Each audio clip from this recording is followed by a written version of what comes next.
अभी मजा आएगा ना भिड़ो।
आलो होतो त्यावेळेस बाबा जिवंत होते. बाबा वारले होते. 9 फेब्रुवारी 2008ला बाबांचं निधन झालं आणि त्यांना या ठिकाणी दफन करण्यात आलं. बाबांनी मृत्यूपत्र तयार केलं होतं. त्या मृत्यूपत्रात असं सांगितलेलं होतं की मी जेव्हा मरेल तेव्हा मला इथल्याच पाण्यानं आंघोळ घाला, इथल्याच पाना फुलांच्या हार घाला आणि मला नवीन वस्त्र किंवा जुनं वस्त्र कोणतंही अंगावर ठेवू नका, माझ्या अंगावर एकही केस ठेवू नका आणि केळीच्या पानामध्ये माझं शरीर गुंडाळा आणि या ठिकाणी दफन करा, असं त्यांनी जागासुद्धा खुणवून सांगितली होती. त्याप्रमाणे त्यांचं त्या ठिकाणी अंत्यसंस्कार झालेला आहे. मी त्या अंत्यसंस्काराला हजर होतो आणि बाबांचं म्हणणं असं होतं की समाधी संस्कृती जी आहे आपली ती जमीन नष्ट करते, जमीन नष्ट करणारी आहे. म्हणजे माणूस मेला की समाधी बांधतात. ख्रिश्चन धर्मामध्ये असेल मग किंवा कोणी आपल्या हिंदूंमध्ये पण समाध्या बांधल्या जातात.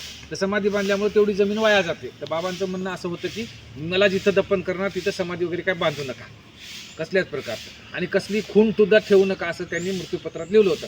पण नंतर बाबा वारल्यानंतर त्यांचे जे कार्यकर्ते होते, सिनियर ज्येष्ठ कार्यकर्ते, त्यांनी आग्रह धरला आनंदवनाकडं, ट्रस्टकडं, की आम्हाला बाबांचं एकतरी स्मृतीस्थळ पाहिजे, जिथं गेल्यावर आम्हाला बाबा आमची आठवण येईल, आम्हाला त्यांच्या पायावर डोकं ठेवल्यासारखं वाटेल, त्याच्यासाठी तुम्ही त्यांचं स्मारक बांधा. म्हणून मग त्याच्यातनं मधला पर्याय काढण्यात आला, अशी समाधी बांधायची की ज्या समाधीमध्ये झाडं लावली जातील. आणि मग एक हौद तयार करण्यात आला इथं, त्या हौदात माती भरण्यात आली आणि त्याच्यावरती फुलांची झाडं लावण्यात आली. अशा पद्धतीने आता ह्याच ठिकाणी त्यांची पुन्हा नात 2020 साली तिचं निधन झालं, तिलाही इथेच या ठिकाणी दफन करण्यात आलेलं आहे. नंतर साधनाताईला पण इथंच दफन करण्यात आलेलं आहे. हे पूर्णपणे त्यांच्या आता बाबा आमच्या आणि त्यांच्या फॅमिलीचं हे स्मारक आहे. याला समाधी म्हणून नाही असं म्हणतात, याला श्रद्धावन असं म्हणतात आणि याला स्मृतीस्थळ असं म्हणतात.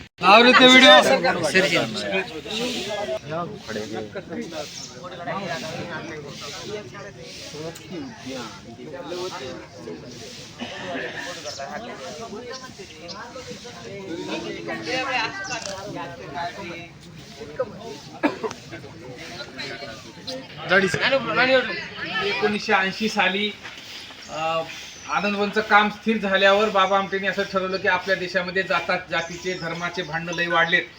पाकिस्तान मुस्लिम बद्दल द्वेष वाढलाय, जातीयता पसरली, राज्यात भांडणं होत आहेत असं त्यांच्या लक्षात आल्यानंतर त्यांनी महाराष्ट्रातल्या आणि भारतातल्या सगळ्या तरुण मुलांना, त्या काळातल्या कार्यकर्त्यांना आवाहन केलं की आपण भारत जोडण्यासाठी सायकलवरून भारत फिरू. तर त्याच्यापैकी 150 लोक त्यांनी निवडले. त्याच्यामध्ये 70 मुली होत्या, 150 पैकी 70 मुली होत्या. त्याच्यामध्ये एक पायाचा एक माणूस होता, एका हाताचा एक माणूस होता. अशी मिळून 160 लोकांनी सायकलवरून प्रवास केला काश्मीर ते कन्याकुमारीपर्यंत. काश्मीरवरून यात्रा निघाली आणि ती कन्याकुमारीला गेली. अशी वर खाली माहित आहे ना कन्याकुमारी कुठे आहे? कन्याकुमारीहून निघाली आणि काश्मीरला गेली. मग नंतर बाबांनी 85ला म्हणजे 5 वर्षानंतर 80ला ही काढली. 80ला काढली ती ओखा ते अरुणाचल प्रदेश, ओखा ते गांधीनगर गुजरात या ठिकाणपर्यंत असा एक क्रॉस केला पूर्ण. बाबा आमटे येशू ख्रिस्ताला लई मानत होते. येशू ख्रिस्त माहित आहे ना? येशू ख्रिस्ताचं काय असते? क्रॉस. क्रॉस म्हणजे बेरीज होय, एकत्र आणणे. वजाबाकी म्हणजे काय? काढून टाकणे, बाजूला करणे. तर बाबांनी असं ठरवलं की आपण भारतातल्या देशाला सगळ्यांना काय करू? एकत्र आणू. म्हणून अशा प्रकारची यात्रा काढली. त्या यात्रेमध्ये ही बस जमनालाल बजाज यांच्या नातवानं बाबा आमटेला भेट दिली होती. या बसमध्ये बसून बाबांनी भारत जोडो यात्रेचा प्रवास केला. बाबांना सायकल चालता येत नव्हती. बाबांच्या पाठीच्या मणक्याचं ऑपरेशन झालं होतं. बाबांना असं मांडी घालून बसता येत नव्हतं किंवा असं खुर्चीवर पण बसता येत नव्हतं. एक ते राहिले तर असे थाट उभे राहत असत, नाहीतर लांब पलंगावर झोपत असत. बाबांचे तुम्ही सामान्य फोटो बघा, उभे तरी असतात आणि नाहीतर पलंगावर झोपलेले तर असतात. कारण त्यांना असं मांडी घालून किंवा खुर्चीवर किंवा सायकलवर बसता येत नव्हतं. त्यांच्या मणक्यांचे 7 मणके लोखंडाचे टाकलेले होते त्यांना पाठीने. वाघासोबत लढाई केली होती त्यांनी त्याच्यामध्ये. तर ते ह्या भारत यात्रेत आहे की सायकल चालवलेली आहे. किती हजार किलोमीटर इथे लिहिलं असेल वाचा. 7,546 अरुणाचल प्रदेश गुजरात. पहिली यात्रा 7,546 प्रवास 5,042 आणि 146 दिवस सारखी सायकल चालवली. आणि 107 दिवस. कोण? बाबा नाही चालवली. बाबा तेव्हाही नव्हती. बाबांना 1977ला त्यांच्या मणक्याचं ऑपरेशन झालं होतं. 77 पासून ते एक झोपून राहत असत, नाही तर उभं राहतात. पण ते तारीख थोडं चुकली वाटत. 85ला चालू. हो की 24 डिसेंबर नाही 85ला त्यांनी पहिली आवाहन केलं लोकांना, पहिली मिटिंग घेतली 80ला. आणि त्याच्यानंतर 2-3 वर्ष तयारी करून ती यात्रा काढली. कारण कसं होतं त्या काळामध्ये ठीक आहे. फोटो काढायचा. फोटो काढा, भारत जोडो काढा, इकडून काढा.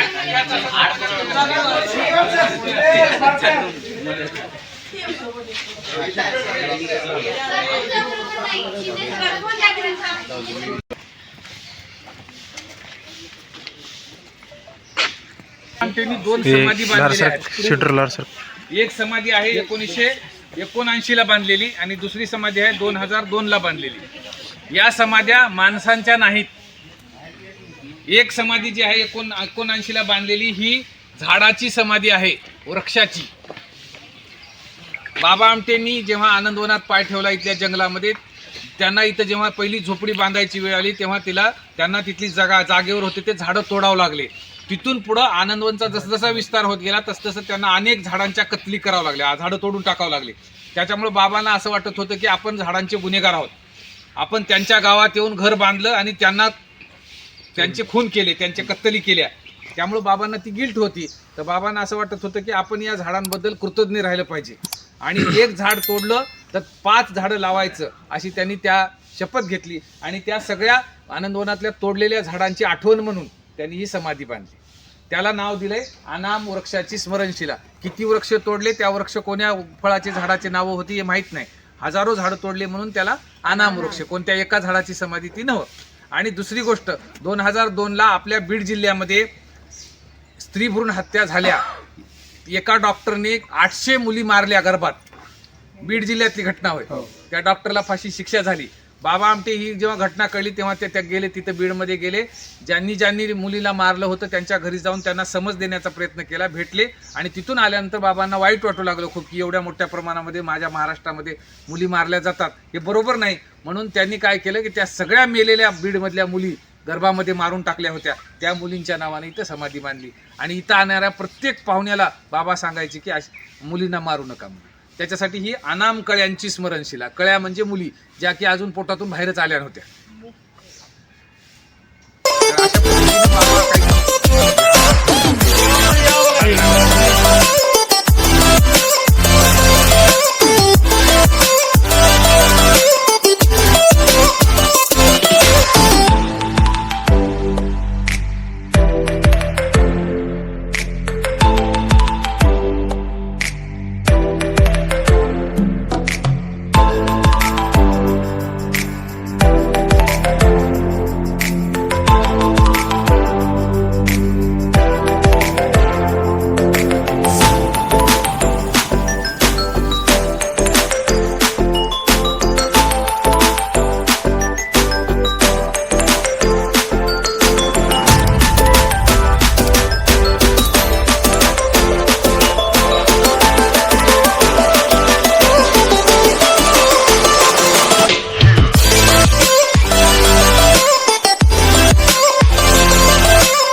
की